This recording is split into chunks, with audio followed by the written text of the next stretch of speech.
जैसे महाभारत में अर्जुन और कर्ण जैसे एक से एक बढ़कर योद्धा थे, उसी तरह से प्राचीन ग्रीस में भी ऐसे कई योद्धा हुए हैं जिनके बारे में कहा जाता है कि जब तक ये दुनिया रहेगी तब तक उनका नाम रहेगा। जी हाँ, हम बात कर रहे हैं अक्लीज और हरकुलस की। ये दोनों ही अपने समय के सबसे महान योद्धाओं में से एक थे। जिस तरह से महाभारत में कर्ण और अर्जुन को लेकर सर्वश्रेष्ठ धनुधर होने को लेकर बहस होती रही है, उसी तरह अक्लीज और हरकुलस को लेकर भी कई बार सबसे महान योद्धा होने को लेकर बहस होती रही है।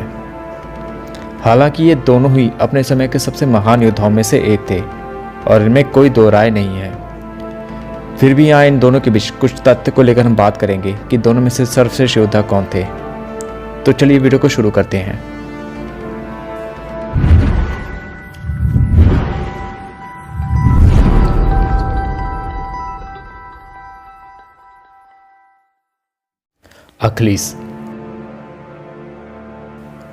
अक्लीज एक ग्रीक योद्धा और ट्रोजन वॉर का नायक था। वह ग्रीक राजा पैलस का पुत्र तथा उसकी मां थेटिस एक समुद्र की देवी थी।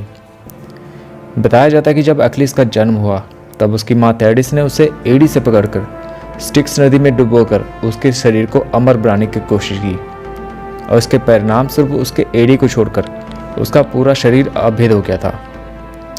यहाँ एक कथा के अनुसार ग्रीक देवता ज्यूस और पोसाइडन दोनों थेटिस से विवाह करना चाहते थे, लेकिन प्रोमेथियस ने जब यह भविष्यवाणी की कि थेटिस का बेटा अपने पिता से ही महान होगा, वे दोनों पीछे हट गए। हरकुलस। वहीं बात करें हरकुलस की, तो हरकुलस एक रोमन ग्रीक योद्धा था। उनके पिता जुपिटर ग्रीक में ज्यूस तथा मां का नाम एल्क्मे था। हालांकि देवपुत्र होने के बाद भी उनकी समस्या उनके जन्म के साथ ही शुरू हो गई थी, जब देवी हेरा ने उनके जन्म को रोकने के लिए अड़चनें डालने लगी और यहाँ तक कि मारने का भी प्रयास किया। ये ऐसा इसलिए भी था कि हरकुलस उसके पति ज्यूस का नाजायज बेटा था, जो देवपुत्र होने के कारण अविश्वसनीय शक्ति के साथ पैदा हुआ था।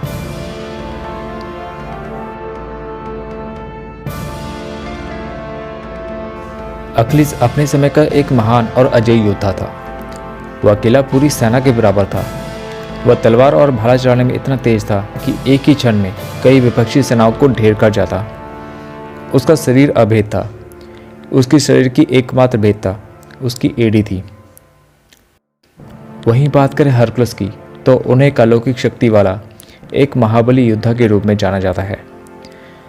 वह हमेशा लड़ाई में भाले और तलवार के साथ साथ धनुष और तीर का भी उपयोग करने में कुशल था। वह लड़ाई के वक्त नेमेन शेर की खाल पहने रखता, जिसे उसने अपने पहले श्रम में मारा था। अगर उसके कारनामों की बात की जाए तो उसने नेमेन शेर से लेकर हाइड्रा, एडमेंथियन बोर, डायमेंडिस, सर्बरस और यहाँ तक कि सफेलियन बर्ड को मारना तथा कुछ समय के लिए आसमान को उठाने जैसे कारनामे शामिल हैं, जिसने उसे उस समय के लिए महाबली योद्धाओं में माना जाने लगा।